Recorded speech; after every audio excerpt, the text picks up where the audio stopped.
नमस्कार दोस्तों, मैं प्रदीप स्वागत करता हूं आपका अपने YouTube चैनल यूनिक प्लस पर। कैसे हैं सभी? आशा करता हूं सभी अच्छे होंगे और एकदम से स्वस्थ होंगे और आपकी तैयारी भी एकदम से बेहतरीन चल रही होगी। जैसा कि आपको दोस्तों पता है कि एग्ज़ाम अब ज़्यादा टाइम नहीं बचा दिल्ली पुलिस के में, एग्ज़ाम स्टार्ट होने वाले हैं। तो आप अपनी तैयारी को और ज़्यादा बेहतरीन कीजिए और मेहनत कीजिए, ठीक है। तो उसी मेहनत को और ज़्यादा बेटर बनाने के लिए हमने जिन प्रैक्टिस सेटों की शुरुआत की थी उसी क्रम में 13 प्रैक्टिस सेट कंप्लीट हो चुके हैं। आज नया जो प्रैक्टिस सेट है वो मैं 14 लेकर के आया हूं और ये प्रैक्टिस सेट आपके लिए बेहद ही महत्वपूर्ण साबित होने वाले हैं एग्जाम की दृष्टि से। तो चलते हैं, शुरुआत करते हैं इन सेटों की। चलिए भाई,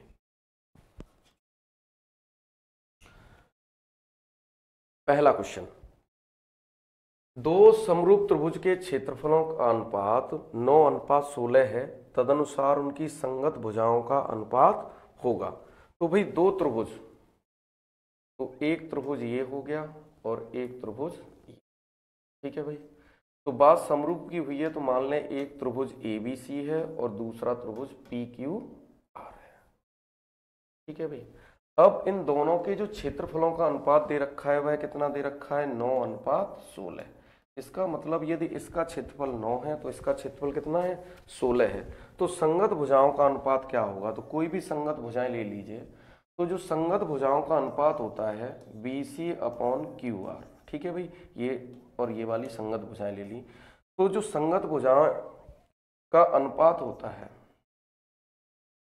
वह क्या होता है? क्षेत्रफल के अनुपात का स्क्वायर रूट ले लेते हैं। क्या ले लेते हैं? स्क्वायर रूट, ठीक है भाई। तो क्या हो जाएगा यहाँ से? 3:4 हो जाएगा। क्या हो जाएगा? 3:4। तो संगत जो भुजाओं का अनुपात रहने वाला है वह क्या रहने वाला है? 3:4। तो जब भी कभी हमें क्षेत्रफल दिया गया हो, क्या दिया हो? क्षेत्रफल का अनुपात दिया गया हो, तो हम क्या करेंगे कि उसका स्क्वायर रूट ले लेंगे। तो हमें क्या मिल जाता है? संगत भुजाओं का अनुपात मिल जाता है, ठीक है भाई। तो हमने दो संगत भुजाएं ले ली BC और QR। तो BC/QR का जो अनुपात बनेगा वो क्या बनेगा? हमने स्क्वायर रूट ले लिया 9 और 9/16 का।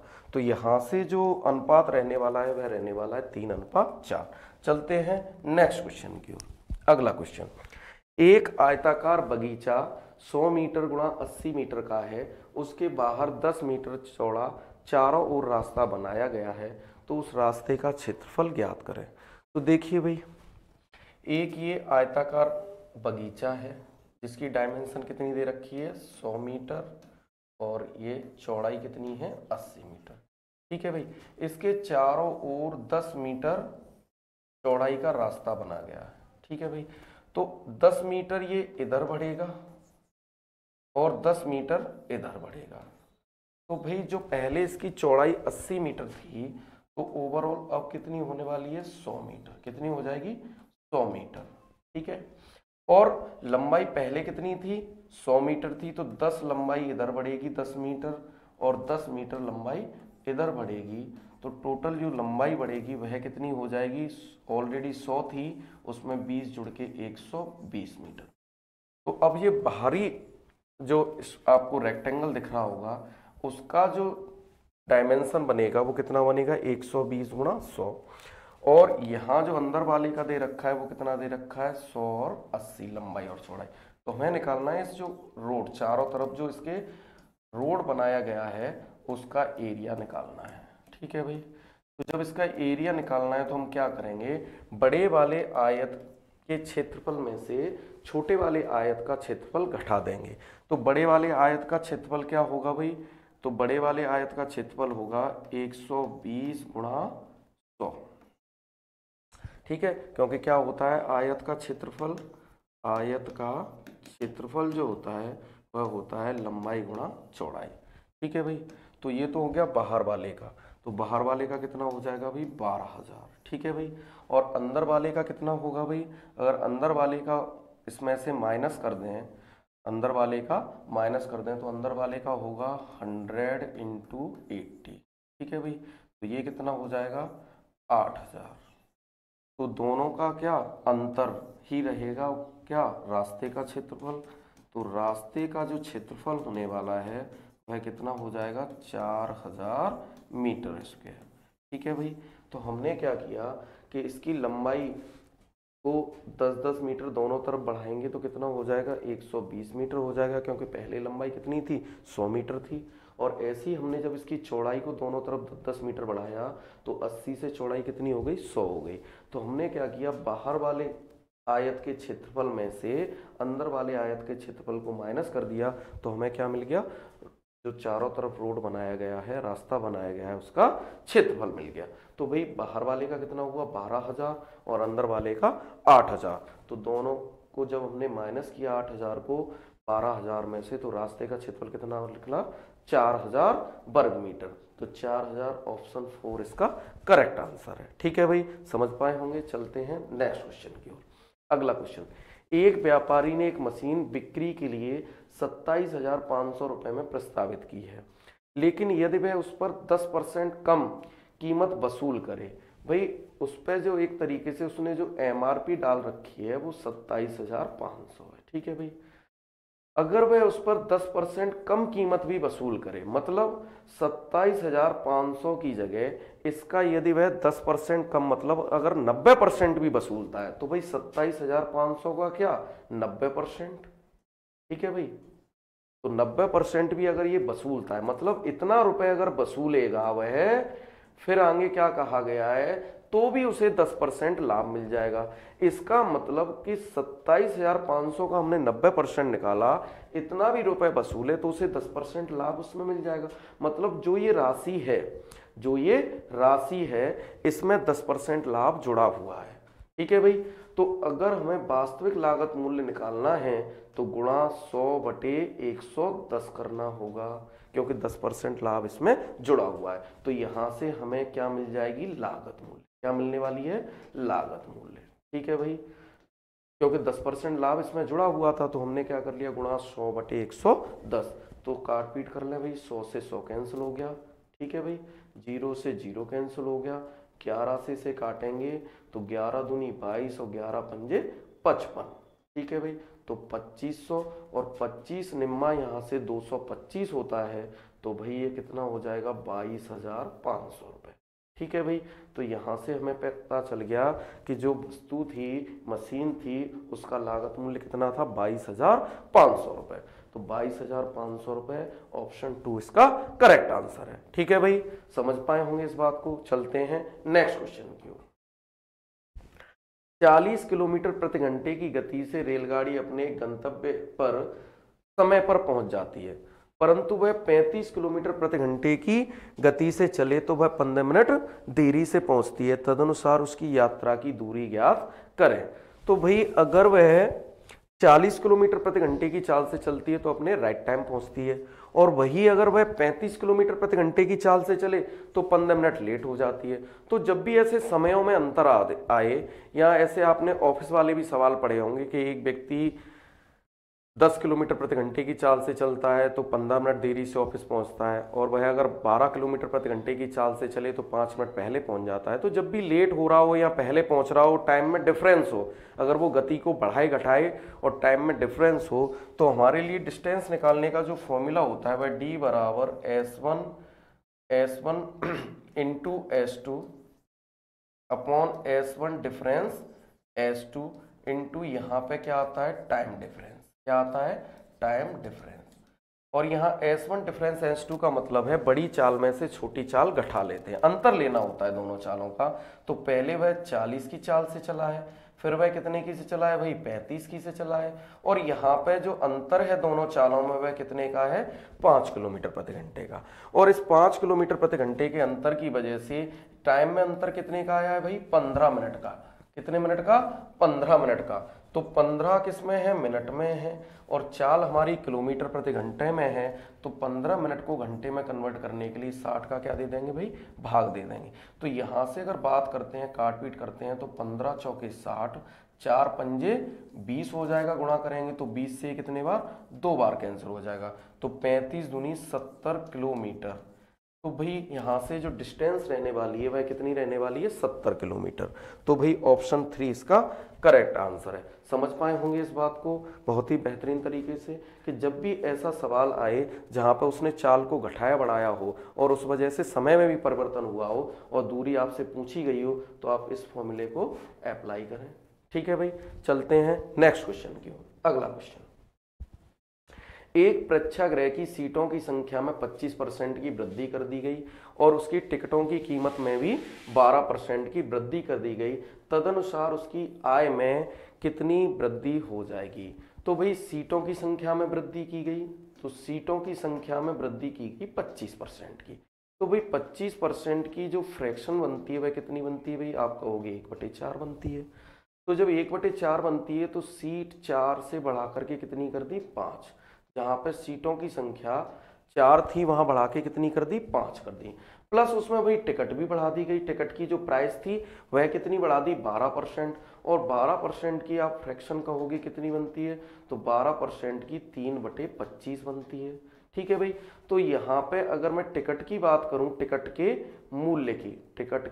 मूल्य की बात करें, तो मूल्य जहां पे पहले 25 रुपए था वह बढ़ के 3 रुपए बढ़ के कितना हो गया, 28 रुपए।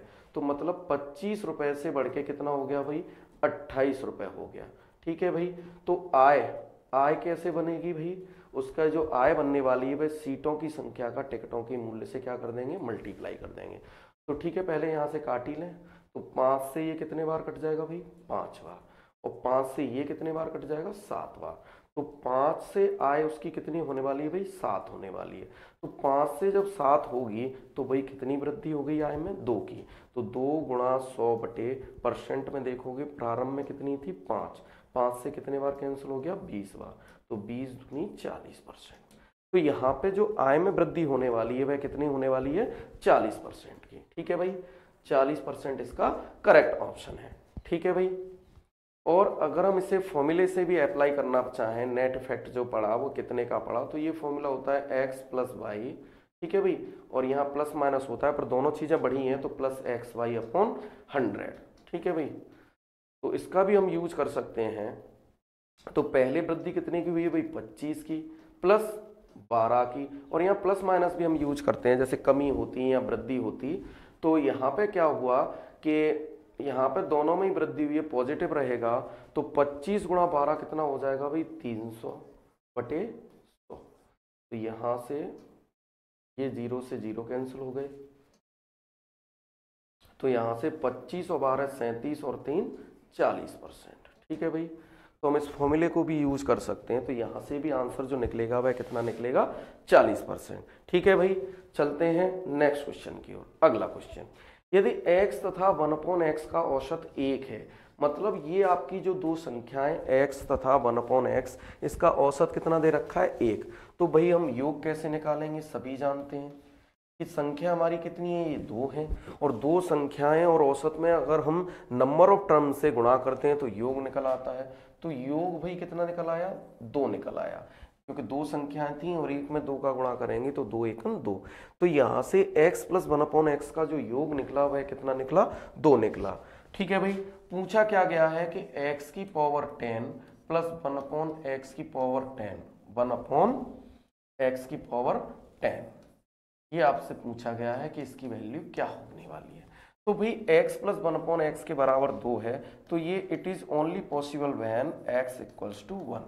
ये मान तभी 2 आएगा जब हम x का मान कितना रखेंगे, 2 रखेंगे।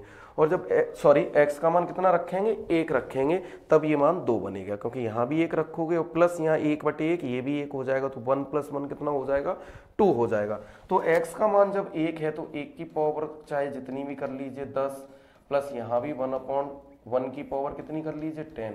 तो यहाँ भी रिजल्ट कितना रहने वाला है, 2 रहने वाला है। ठीक है भाई, यहाँ भी रिजल्ट कितना रहने वाला है, 2 रहने वाला है। तो 2 इसका करेक्ट ऑप्शन है।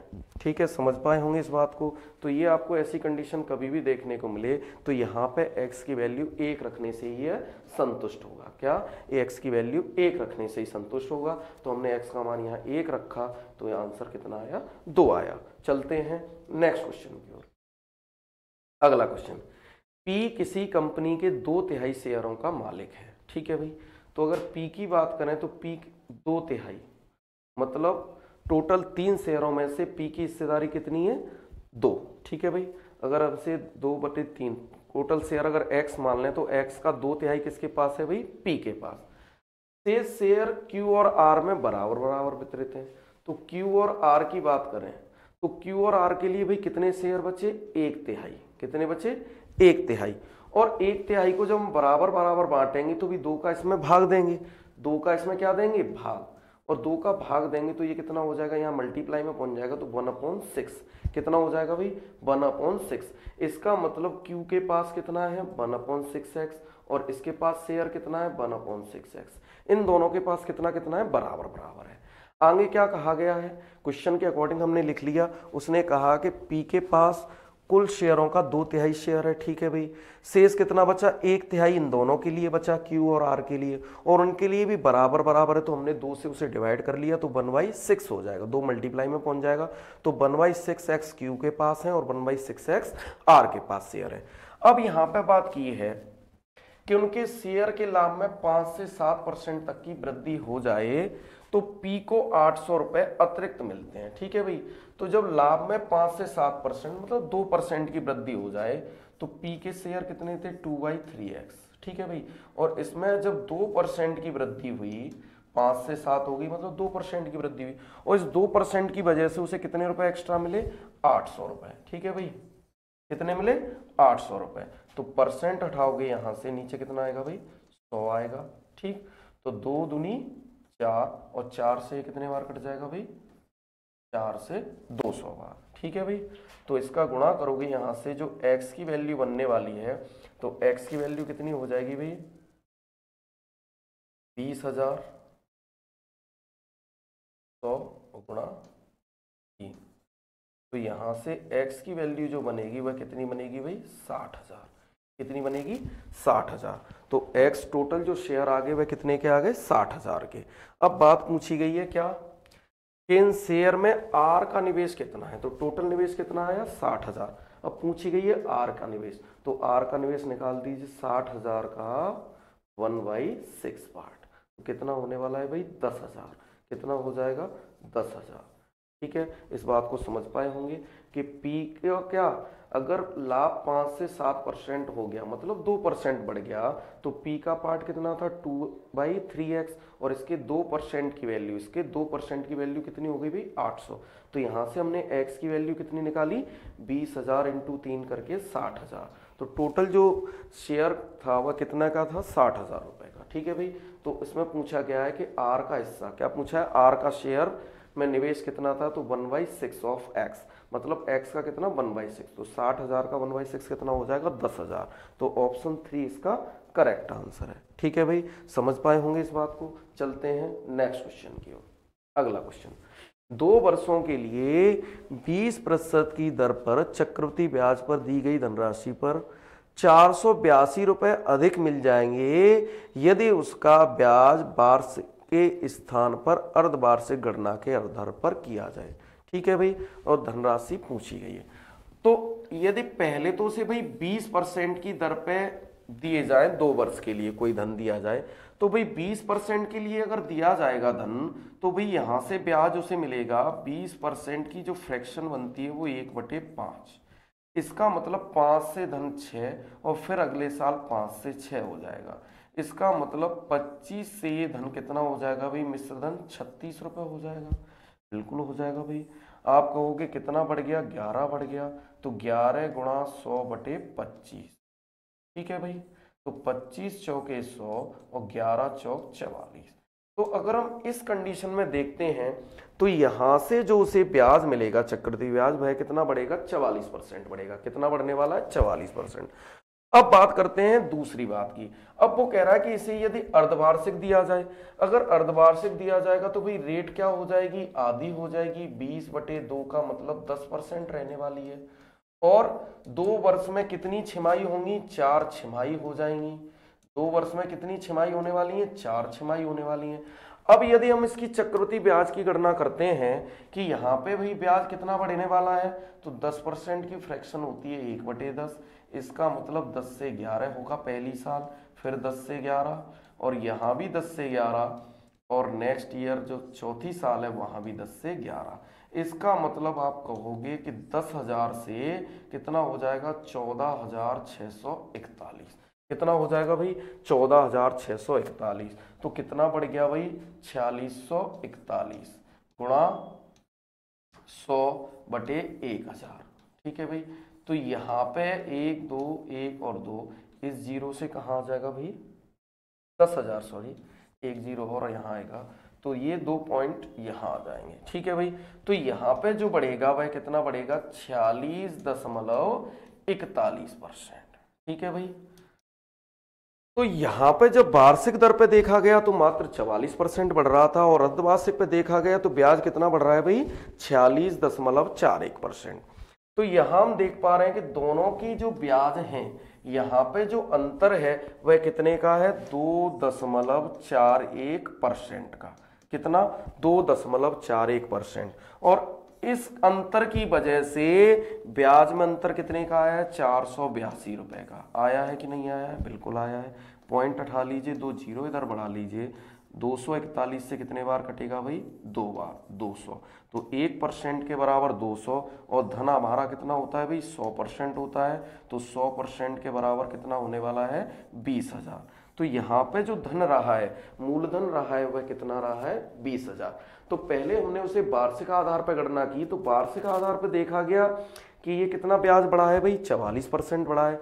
फिर इसको अर्धवार्षिक पे देखा गया, तो अर्धवार्षिक पे रेट को 10% कर दिया, और इसमें कितनी छिमाई होंगी, 4 छिमाई। तो इस आधार पर देखा गया तो 46.41% बढ़ा ब्याज। दोनों की चक्रवृद्धि ब्याजों में जो अंतर देखा गया वह कितने परसेंट का आया, 2.41% का, और उसकी वजह से ब्याज में कितने का अंतर आया, 482 रुपए का। ठीक है भाई, तो 482 को किसके बराबर किया गया, 2.41% के बराबर किया गया। तो यहां से कितने बार कैंसिल हो गया, 200 बार। तो 100% की वैल्यू 20,000। तो यहां से जो ऑप्शन 1 है इसका करेक्ट आंसर रहने वाला है। ठीक है भाई, समझ पाए होंगे इस बात को। चलते हैं नेक्स्ट क्वेश्चन की ओर। अगला, एक व्यापारी ने 140 अलमारी नीलामी में खरीदी, उनमें से 80 अलमारियां 4,000 रुपए के लाभ पर बेची और शेष 1,200 की हानि पर बेची। यदि उसे व्यापार में 10% का कुल लाभ हुआ ओवरऑल, तो प्रत्येक अलमारी की लागत क्या थी। भाई पहले उसे 4,000 रुपए का क्या हो गया, लाभ हो गया। ठीक भाई, और फिर 1,200 की हानि हो गई। ठीक है भाई, जितनी भी उसने अलमारी बेची हो, खरीदी हो, तो ओवरऑल अगर हम उसके लाभ को देखें तो 4,000 का पहले जो लाभ हुआ था और 1,200 की हानि हो गई। इसका मतलब आप कहोगे कि सर 2,800 रुपए का उसे ओवरऑल लाभ हुआ या नहीं हुआ, कहोगे बिल्कुल हुआ भाई। फिर उसने उसमें परसेंट भी कहा है कि भाई ओवरऑल जो उसे लाभ हुआ वो 10% हुआ, और रुपयों में देखा गया तो वह कितना था भाई, 2,800 रुपए था। तो इसका मतलब 10% के बराबर आप कहोगे 2,800 है। तो जब 10% के बराबर 2,800 है, तो भाई लाभ 100% की वैल्यू अगर हम निकालें यहाँ से, 10% के बराबर कितना है, 2,800। तो 100% बनाने के लिए 10 का इधर गुणा कर दीजिए और 10 का इधर कर दीजिए, तो 100% की वैल्यू कितनी हो जाएगी भाई, 28,000 हो जाएगी। इसका मतलब 100% क्या होता है, हमारा क्रय मूल्य होता है। तो 140 अलमारी उसने कितने में खरीदी थी, 28,000 में खरीदी थी। उसने पूछा है प्रत्येक अलमारी की लागत मूल्य क्या थी, तो सीपी ऑफ ईच, प्रत्येक अलमीरा की जो कॉस्ट प्राइस आने वाली है वह कितनी आएगी, 28,000 में कितनी खरीदी थी उसने, 140 खरीदी थी। तो 0 से 0, 14 दूनी 28। तो यहाँ से प्रत्येक अलमीरा की जो कॉस्ट रहने वाली है वह कितनी रहने वाली है, 200 रुपए। कितनी रहने वाली है, 200 रुपए। तो आप इस बात को समझ पाए होंगे। ओवरऑल जो उसे लाभ हुआ वो 2,800 रुपए का हुआ, और वहां उसने कहा है कि 10% का कुल लाभ हुआ, तो 10% के बराबर 2,800। तो दोनों तरफ 10 का गुणा कर लिया 100% बनाने के लिए, तो 100% की वैल्यू कितनी हो गई, 28,000 हो गई। तो 28,000 रुपए में उसने कितनी अलमारी खरीदी थी, 140। तो 140 से जब इसे डिवाइड किया गया तो एक अलमीरा की जो कॉस्ट प्राइस आई वह कितनी आई, 200 रुपए। ठीक है, इस बात को समझ पाए होंगे। तो ऑप्शन 3 इसका करेक्ट आंसर है। ठीक है भाई, चलते हैं नेक्स्ट क्वेश्चन की ओर।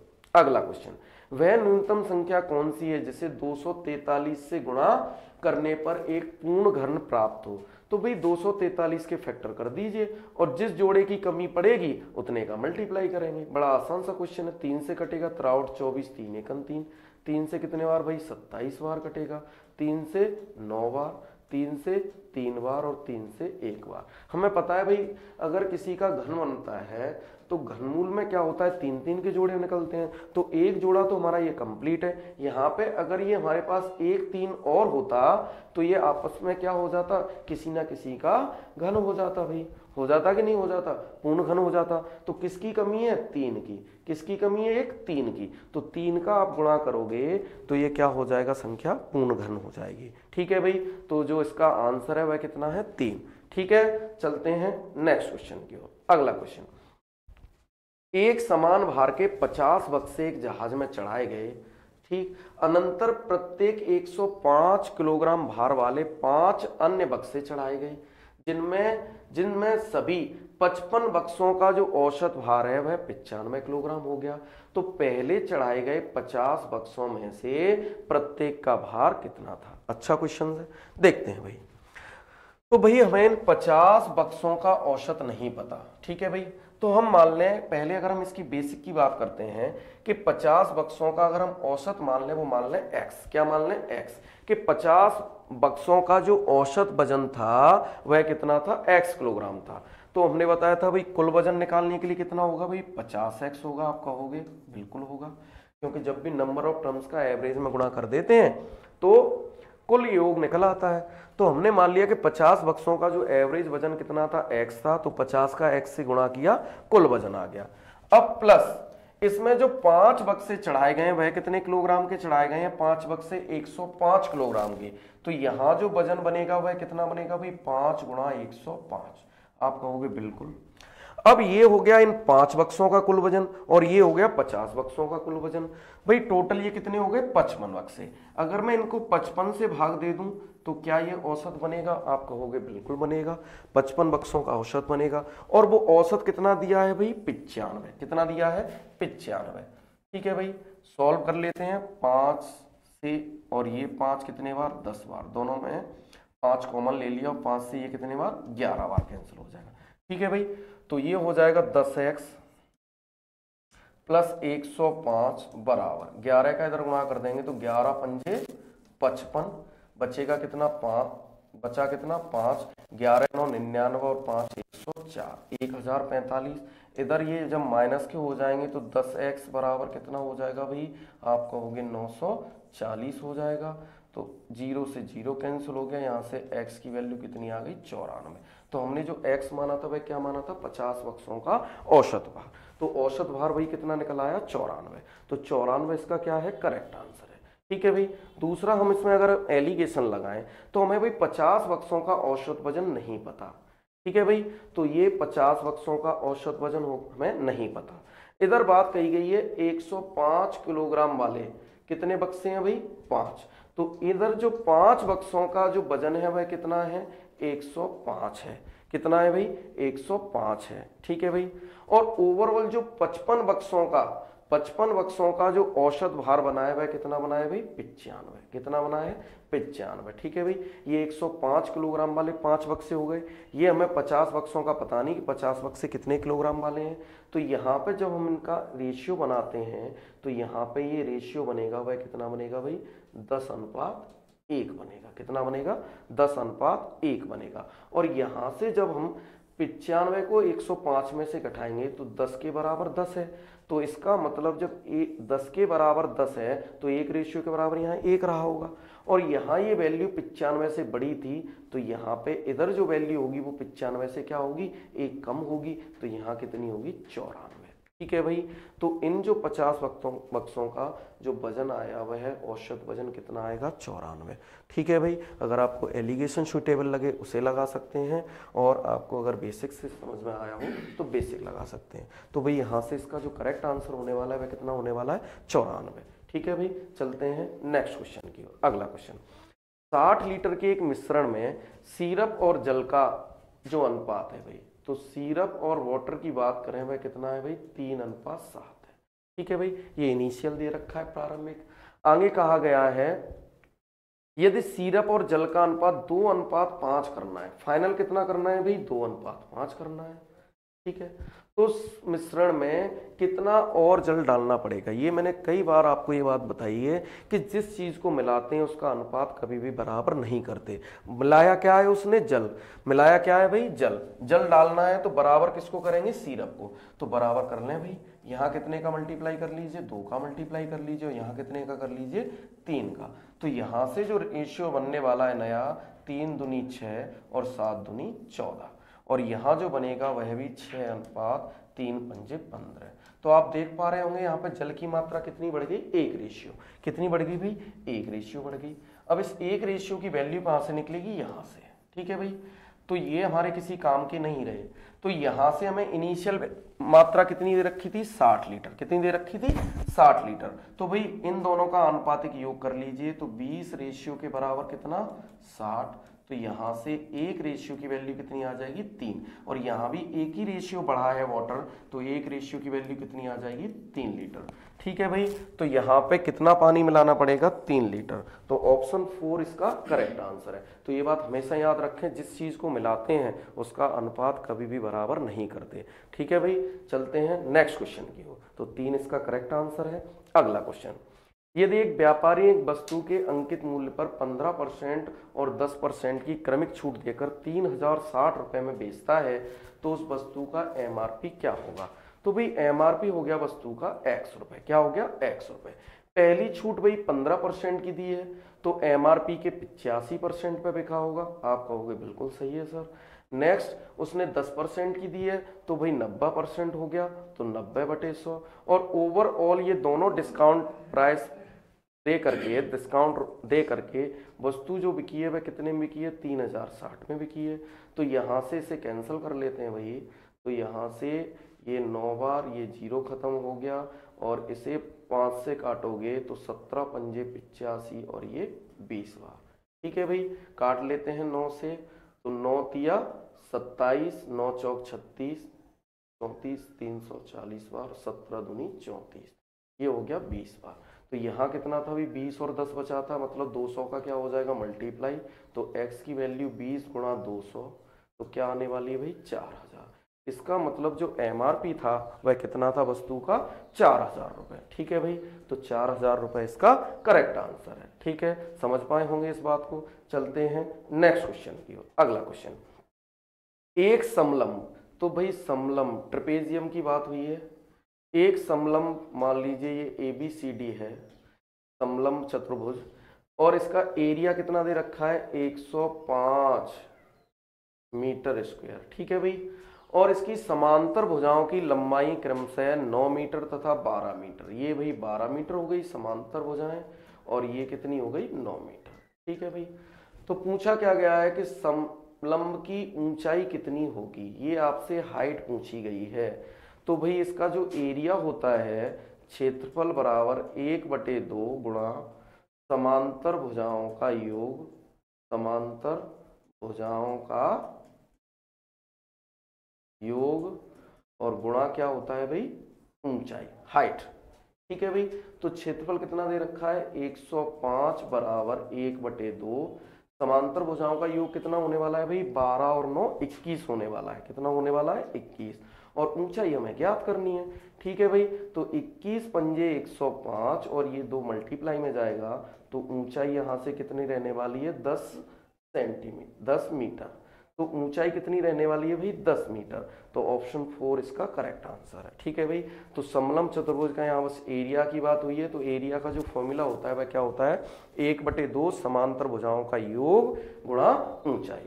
तो हमने उस फॉर्मूले को अप्लाई करके यहाँ से ऊंचाई जो निकाली है वह कितनी निकाली, 10 मीटर। समझ पाए होंगे इस बात को। चलते हैं नेक्स्ट क्वेश्चन की ओर। अगला क्वेश्चन, यदि 11 अंकीय संख्या 54247x968 कितने से विभाजित है, 90 से विभाजित है, तो 4x + 5y का मान ज्ञात करें।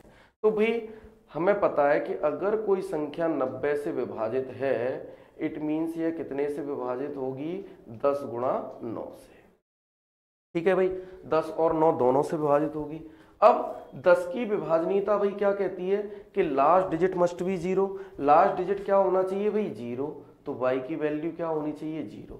हमें y की वैल्यू तो पता चल गई कि y की वैल्यू क्या होगी 0। अब 0 तो ये फिक्स हो गया भाई। अब बात करनी है 9 की, तो 9 के लिए क्या करते हैं डिजिटल सम। इसका जो डिजिटल सम कितना हो जाएगा 9 होता चलेगा, वहां काटते चलेंगे तो 4 और 5 9, ठीक है भाई।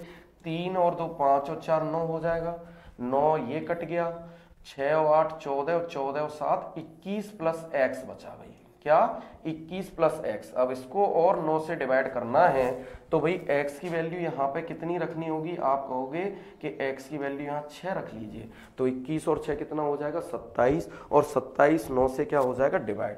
तो यहाँ पे जो x की वैल्यू आई वह कितनी आ गई 6, x बराबर कितना आ गया 6 और y बराबर 0। पूछा क्या गया है कि 4x प्लस 5y बराबर क्या, तो 4x प्लस 5y की बात करें तो x की वैल्यू 6 प्लस 5 इंटू 0, तो 6 चौक 24 इसका आंसर रहने वाला, ये 0 हो जाएगा।